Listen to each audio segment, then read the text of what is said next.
The UK property market continues to rise, reaching record highs in March and April of 2022 with no signs of slowing down. Despite the cost of living going through the roof, the amount of demand for good quality accommodation way outstrips the supply right now. In this video, I want to share with you the key things that you need to be aware of whether you're buying, selling, or sitting on the sidelines.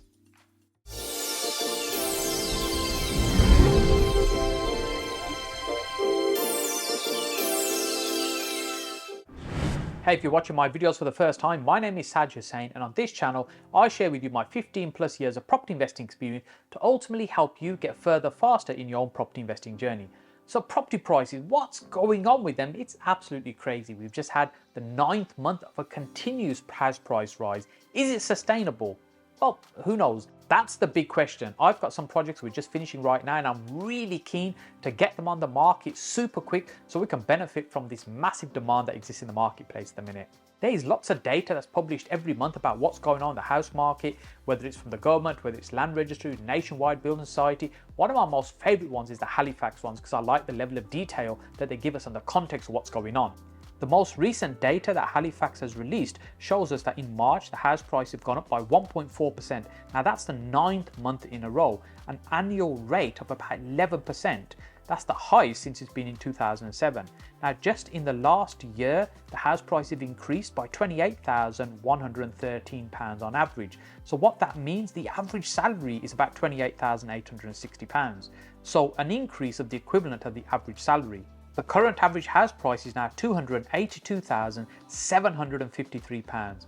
Now that's an increase of £43,577 since the start of the first lockdown.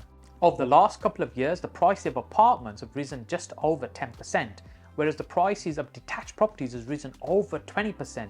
This shows us the amount of people that now want more space, and then really the last couple of years has caused us to reflect on what we're doing with our time, where we're spending our time, and what we want. And there seems to be more and more people that are desiring outdoor space and spacious living rather than being cramped up in an apartment.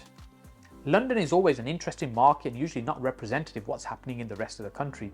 In fact, in London, the annual house price increase has only been about 5.9%, which is much smaller than what's been happening everywhere else in the country. However, prices are significantly higher. The average house prices are probably twice what they are in the rest of the country, in excess of £500,000.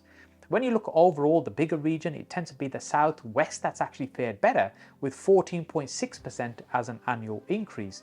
And in the southeast, London, the greater region, has only been 11.6%, so the southwest has compared much better. Rightmove, the country's largest property portal, has reported that properties are selling at a record high.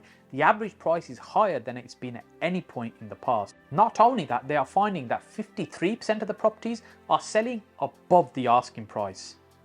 To add to the craziness, they reported they're selling them in half the time.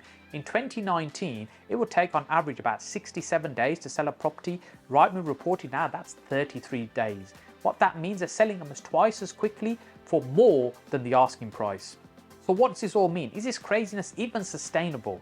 I was speaking to an estate agent friend just a few days ago, and he was telling me the amount of people that are getting disappointed by not being able to buy a property right now because they're missing out. They're almost like desperate buyers. They're eager to pay above asking prices very easily. In fact, it's almost become the norm, paying above the asking price. You've got any chance of even being able to secure the property. So the selling price is almost like a guide price. Then the amount of people that are sitting on cash, he's telling me there's still a huge number of people that are just cash buyers, but they're still struggling to buy because things are moving really quickly in this market. Because there's still a limited supply in the amount of stock that's available, i.e. the number of properties that are available to buy at any one moment in time, it's very unlikely that we'll see that house prices will fall anytime soon. In fact, they might ease off slightly, but it's unlikely that prices are going to fall.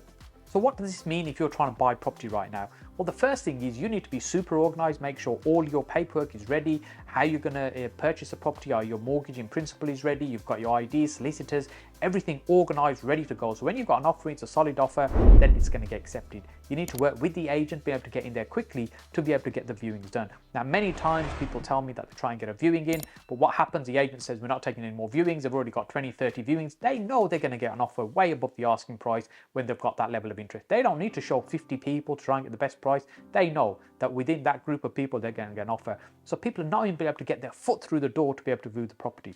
So what's some of the things we're doing? Well, some of the things we're doing now is some things we've been doing for a long time, and that's not just relying on the agents, using multiple sources to find deals.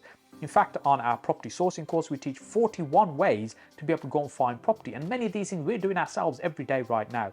So we are competing with the estate agents to find these properties rather than just relying on the agent. And yes, we still work with estate agents. Estate agents are our best friends. They've got the mass majority of property is in the marketplace. So yes, we'll talk to them, but if we're not getting a huge amount of deals from them, we don't rely on them. We look at alternative ways where we can go direct to vendors, direct to the marketplace, and be able to find property deals. And that way we find that's where the best opportunities can be created. It doesn't mean that there's an abundant amount of these, but that's where we're going to find the deals. If you want to learn more about some of the techniques that we're using and the ones we're teaching on the property sourcing course, just reach out to us about the training program. We run it at our own training center. They tend to be small workshops. We're not interested in running massive training programs. These are small workshops where we really get to understand what your needs are and help you find the best solutions. Just reach out to us, ping us a message if you want to learn more about any of these programs. I believe the thing that's likely to really cause a slight slowdown in the price rise that's happening right now is as the level of expenditure, people's cost of living rises, they'll start getting squeezed in the amount of money that they have, and that'll slow down the number of people that are still looking to move homes or buy property. This will cause a slight ease in terms of property prices. However, it's unlikely to crash out before as we thought it might happen, because the government have proven time and time again over the last couple of years they're not going to let the property market crash. It's a key part of the economy and they want to keep pushing that forward, and they've shown that through the various things that they've done over the last couple of years to keep that market moving.